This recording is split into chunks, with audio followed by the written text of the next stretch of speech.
Hello my dear students, welcome back to our another video. And बेटा ये channel है आपका सिमेट्री के ऊपर। सिमेट्री क्या है?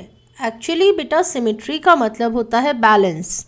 बैलेंस का मतलब किसी भी चीज़ को अगर आप डिवाइड करते हो वो एग्जैक्ट सेम होनी चाहिए। मीन्स एक फ्लैप के ऊपर दूसरा फ्लैप अगर आप रखोगे तो दोनों का जो शेप साइज़ जो भी है वो बिल्कुल सेम होना चाहिए। अगर वो सेम नहीं है तो वो सिमेट्री नहीं है। So let's start. यहाँ पर बेटा कुछ मैंने इमेजेस शो करे हैं। एक तरह से मैं सिर्फ यहाँ पर अभी आपको वर्बली बता रही हूँ। क्वेश्चंस इसके बहुत ज़्यादा टफ नहीं होते हैं, डोंट वरी। बस थोड़ा सा हमें समझना होता है कि सिमेट्री किस चीज़ में फॉलो हो रही है और किस में नहीं। जैसे कि मैंने आपको स्टार्टिंग में बताया बेटा, सिमेट्री मीन्स बैलेंस्ड दोनों साइड में, या जितनी भी आप लाइंस ड्रॉ कर रहे हैं किसी भी ऑब्जेक्ट पर, किसी भी इमेज पर, जैसे या वन लाइन ड्रॉ करेंगे तो दोनों साइड का बिल्कुल एक्चुअल होना चाहिए। ऐसे नहीं कि किसी में भी चेंज हो रहा है। लाइक बहुत सारे बच्चे एक्चुअली कंफ्यूज होते हैं बेटा कि मैम जो रोम्बस होता है वो एक तरह से स्क्वायर जैसा ही तो होता है, तो उसमें भी स्क्वायर की तरह ही तो 4 सिमेट्री लाइंस होंगी। बट नहीं बेटा, क्यों? क्योंकि स्क्वायर में बेटा सेंटर से भी लाइंस होती हैं और डायगनली भी लाइंस होती हैं। लेकिन जो हमारा रोम्बस होता है उसमें बेटा हमारी जो सेंटर से लाइन है वो नहीं हो सकती। ये सिर्फ डायगनली ही सिमेट्री बनाता है, क्योंकि अगर एक फ्लैप आप कट करेंगे तो दूसरे फ्लैप के ऊपर जाएगा और यहाँ से कट करेंगे तो दूसरी side. Means there are 2 symmetry lines in rhombus and 4 symmetry lines in square. आगे और भी इमेजेस हैं जिनके थ्रू आप और अच्छे से समझ पाएंगे बेटा कि किसमें सिमेट्री कितनी होती हैं। जैसे कि यहाँ पर देखिए आप, मैंने यहाँ छोटी सी इमेज से समझाना चाहा है आपको। जैसे कि स्क्वायर में मैंने आपको अभी बताया था कि हमारे स्क्वायर में बेटा 4 सिमेट्री लाइंस होती हैं, 2 डायगनली एंड 2 सेंटर से, ठीक है। और सर्कल में कितनी होती हैं? आई नो इनफाइनाइट, बच्चों को पता है। तो सर्कल में बेटा इनफाइनाइट, आप सेंटर जो है उससे कट करके कितनी भी लाइंस ड्रॉ करेंगे वो हमेशा एग्जैक्ट हाफ होगा, तो इसीलिए इसकी कोई काउंटिंग नहीं है, इट्स इनफाइनाइट। लेकिन रेक्टेंगल में 2 लाइंस क्यों कहा गया है? इसमें भी तो डायगनली हो सकता है, क्योंकि बहुत सारे बच्चे कहते हैं कि मैम इसमें डायगनली होने के बाद ये इक्वल ही तो है। बट नहीं, मैं आपको बताती हूँ रीज़न क्यों नहीं। आपने इसमें दो बेटा सिर्फ सेंटर से होती हैं लाइक दिस, लेकिन जैसे ही आप इसको यहाँ से डायगनली कट करते हो तो ये ऊपर वाली इमेज देखिए, मैंने यहाँ से कट की, ये इमेज बनी, ठीक है। अब जो ये वाला पार्ट है ये कैसे जाएगा? इसको फ्लैप करिए, ये यहाँ जाएगा, ये वाला जो है इसको हमें क्या करना है? अपोजिट। तो जैसे ही बेटा ये जाएगा ना, ये इस टाइप से शेप बनेगी, ये वाली। आप चाहो तो एक छोटा सा पीस लेकर उसको कट करके फ्लैप करके देखना, डायगनली वो नहीं होगा, एग्जैक्ट नहीं जाएगा। इसीलिए जो भी हमारी रेक्टेंगल में सिमेट्री लाइंस होती हैं ओनली 2 होती हैं जो कि सेंटर से कट होती हैं। अब उसके बाद कुछ और इमेजेस हैं और फिगर्स हैं, लाइक इक्विलेटरल ट्रायंगल। बेटा यहाँ अगर मैं बोलती सिंपल ट्रायंगल तो उसका आप आंसर भी नहीं दे सकते थे। हमें ट्रायंगल कौन सा है वो बताना होगा, क्योंकि अगर इक्विलेटरल ट्रायंगल है, जैसा कि हमें पता है बेटा कि इक्विलेटरल ट्रायंगल में all angles and all sides are same, तो जब साइड भी सेम है और एंगल भी सेम है तो ये कहीं से भी कट होगा। लाइक इस एंगल को कट करेंगे तो भी इक्वल, इधर से भी कट करेंगे दैन, ये तीनों चीज़ में हमारा इक्विलेटरल ट्रायंगल में 3 बताई गई है। आइसोलेसिस ट्रायंगल में 1 क्यों बताई है? रीज़न बेटा, आइसोलेसिस ट्रायंगल में 2 साइड्स आर इक्वल, और अगर 2 ही साइड इक्वल हैं लाइक दिस इमेज, तो आप सिर्फ एक ही कट लगा सकते हो। उसके अलावा जैसे ही आप कट लगाओगे, हमारी ये साइड और ये साइड डिफरेंट है तो इक्वल नहीं होगा। That's why in isosceles triangle only 1 symmetry line we will draw. Okay, scalene triangle, scalene triangle होता क्या है? स्केलेन ट्रायंगल होता है बेटा जिनकी कोई भी साइड इक्वल नहीं है एक दूसरे से और ना ही कोई एंगल इक्वल है। मान लो ये 90 है and this one is 30 and this one is 60, तो ये आपका स्केलेन ट्रायंगल काउंट होगा जिसकी ना ही कोई साइड इक्वल होती है और ना ही कोई एंगल इक्वल होता है। और अगर साइड या एंगल इक्वल नहीं है तो कहीं से भी कट इक्वली नहीं हो सकता। ठीक है, अब जैसे कि ये है बेटा regular polygon, lines is equals to side. मैंने ये पेंटागन बनाया है। पेंटागन में देखो, आपको पता है बेटा, आपने एक कट ऐसे किया। ये बेटा हमेशा इमेज पर डिपेंड करता है आपको किस तरह से इमेज दी गई है। पॉलीगन में सारी साइड्स इक्वल भी आती हैं। लाइक अगर मैं इस तरह से कोई इमेज ड्रॉ करूं जो कि सारी साइड्स इक्वल है, इसमें 1 2 3 4 5 6 साइड्स हैं, तो ये 6 ये सिमेट्री लाइन भी फॉलो करेगा।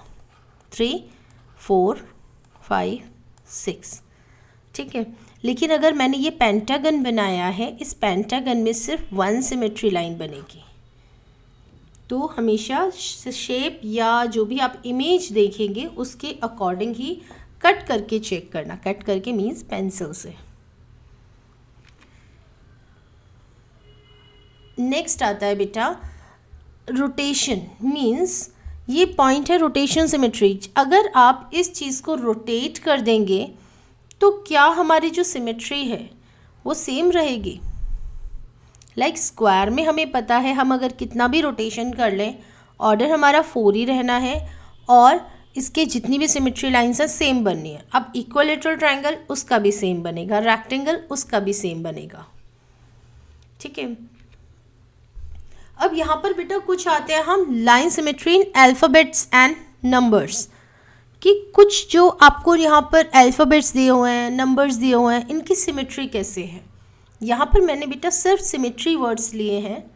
आपको मैंने लास्ट में एक छोटी सी वर्कशीट आपके लिए दी है, वो आप प्रैक्टिस कर सकते हैं। आपको नहीं बताना how much marks you have gain, कोई नीड नहीं है, आप प्रैक्टिस करो बेटा, वो ज़रूरी है। तो एक बार आप प्रैक्टिस कर लीजिएगा। जैसे कि बेटा देखो वर्टिकल सिमेट्री, अब आपको पता है बेटा वर्टिकल क्या होता है। वर्टिकल जो लाइन है वो इस टाइप से कट होती है, up to down. Horizontal line ये होती है लैंडस्केप जो हम बोलते हैं। अब वर्टिकल सिमेट्री हमारे कुछ ही अल्फ़ाबेट्स में, लाइक ए में अगर हम ऐसे कट करेंगे M T U V W Y, अब यहाँ पर हमारे कुछ ऐसे वर्ड्स भी काउंट होंगे बेटा जो वर्टिकली भी आते हैं और हॉरिजॉन्टली की, लाइक ओ। ओ यहाँ पर भी आएगा, ओ इधर भी आएगा। उसके बाद बेटा बी में हमारी हमेशा हॉरिजॉन्टल लाइन बनेगी। एक दो वर्ड्स हो सकता है बेटा लेटर्स में मिस हों, तो ये मत सोचना मैम ने सारे नहीं बताए, मिस हो सकते हैं। ठीक है, तो इस तरह से कट, मतलब आपसे अगर कोई क्वेश्चन पूछते हैं कि टेल मी 2 अल्फ़ाबेट्स जो वर्टिकल सिमेट्री लाइन फॉलो करते हैं, तो आप यहाँ से या अपनी जो भी आपको पता लगे कि अप टू डाउन कट होना है, दोनों साइड सेम होना चाहिए, तो आप वो वाले लेटर्स लिख सकते हैं या वो वाले अल्फ़ाबेट्स लिख सकते हैं। अब इसी तरह से बेटा नंबर्स में भी सिमेट्री होती है। अब जैसे कि 0 है, 0 में आपका बेटा हॉरिजॉन्टली एंड वर्टिकली दोनों बनेगा। उसके बाद 3 में देखिए हॉरिजॉन्टली, देन दिस। ऐसे बहुत सारे नंबर्स हैं, और भी चीज़ें हैं, और भी अल्फ़ाबेट्स हैं। आप ट्राई कीजिएगा समझने को, बहुत ईजी है बेटा। सिमेट्री मीन्स दोनों side same, exact same means बिल्कुल एग्जैक्ट सेम। ये आपके कुछ एक तरह से पूरे जो मैंने अभी समझाया इसके समरी है। सिमेट्री का मतलब होता है बेटा बैलेंस, प्रोपोर्शन। लाइन सिमेट्री का मतलब मिरर हाउस, मतलब मिरर इमेज बिल्कुल सेम होनी चाहिए। Rotational symmetry means look same when rotated, जब वो रोटेट होगी तो वो सेम दिखनी चाहिए। Point symmetry means opposite matching parts. कभी कभी होता क्या है बेटा, आपके क्वेश्चंस आएंगे इस टाइप से, में भी आगे भी आ सकते हैं। लाइक मान लो मैंने आपको एक छोटे से बॉक्स इस टाइप से दिए, यहाँ मैंने डैश दे दिया आपको। मैंने फर्स्ट में देखो ये इमेज दी, सेकंड में ये इमेज दी, थर्ड में ये इमेज दी, तो अब आप बताइए फोर्थ में क्या इमेज होगी। तो आपको पैटर्न समझना है, ये पैटर्न टाइप क्वेश्चंस होते हैं। लाइक फर्स्ट में पॉइंट यहाँ है, देन इसको रोटेट करके यहाँ, देन इधर, देन अब ऊपर लेफ्ट में, ठीक है। तो ये पैटर्न चीज़ें होंगी, उसके अकॉर्डिंग आपके क्वेश्चंस होंगे। अभी मैंने लास्ट पे आपके लिए कुछ क्वेश्चंस दिए हुए हैं, इनके आप आंसर्स दीजिएगा, जो कि आपको भी बेटा हेल्प करेंगे। जो भी मैंने समझाया है उसी के अकॉर्डिंग आप इजीली आंसर दे सकते हैं। इसमें मैंने कोई भी अलग से क्वेश्चन नहीं डाला है। हाँ, अगर बेटा आपको कोई डाउट है या कोई चीज़ ऐसी है जो आपको समझनी है, या कोई भी ऐसा क्वेश्चन है जो आपको नहीं आता, आप मुझे कमेंट बॉक्स में क्वेश्चन लिख कर दे दीजिए। मैं फुल वीडियो नहीं तो उसके लिए शॉर्ट वीडियो ज़रूर बना दूँगी, जिससे कि आपको वो आंसर समझ आ जाए। ओके, अपना क्वेश्चन आप लिख सकते हैं कमेंट बॉक्स में, और आपकी चॉइस है, इसके आंसर भी अगर आप कमेंट बॉक्स में लिखना चाहते हैं तो मुझे बहुत खुशी होगी। So thank you, keep practicing. यहाँ पर बहुत मैंने थोड़ी सी इमेजेस लगाई हैं, लेकिन इसमें कुछ कुछ चीज़ें मिसिंग हैं। लाइक जैसे इस वाली इमेज का मुझे नहीं पता है कि ये इक्विलेटरल ट्रायंगल है या कौन सा है, तो इसमें हम, लेकिन कुछ कुछ चीज़ें जब हम इसको क्लैरिफाई कर देंगे, लाइक अगर मैंने इसको इक्विलेटरल कहा, देन आप ये भी कट लगा सकते हो। इसमें तो इन्फिनिटी होते हैं, ठीक है। इसमें भी आपको पता ही है, जो मैंने अभी थोड़ी देर पहले इमेज बनाई थी, there are 6 symmetry lines. Okay, तो आप ऐसे ही बेटा प्रैक्टिस कीजिए, और कोई डाउट हो तो आप मुझे कमेंट बॉक्स में बता सकते हैं। और लास्ट में आपको क्या करना है, होप यू नो, चैनल को बेटा सब्सक्राइब कीजिए, लाइक कीजिए और अपने दोस्तों के साथ शेयर कीजिए। अभी मैं आगे और भी चैप्टर्स पर वर्क कर रही हूँ। लाइक बच्चों को इंटीजर्स में काफ़ी प्रॉब्लम आ रही है, फैक्टराइजेशन में प्रॉब्लम आ रही है, तो मैं और भी वीडियोस मतलब बना रही हूँ अभी, क्योंकि बेटा पूरा पीपीटी प्रिपेयर करूँगी, उसके बाद ही मैं आपके लिए वो चीज़ लाऊँगी जो कि आपके चैप्टर में सभी तरह के क्वेश्चंस उस पीपीटी में ऐड ऑन करूँगी, जिससे आपको कोई प्रॉब्लम ना आए। तो नेक्स्ट वीडियो जल्दी आएगा, तब तक के लिए थैंक यू बेटा, बाय बाय, टेक केयर।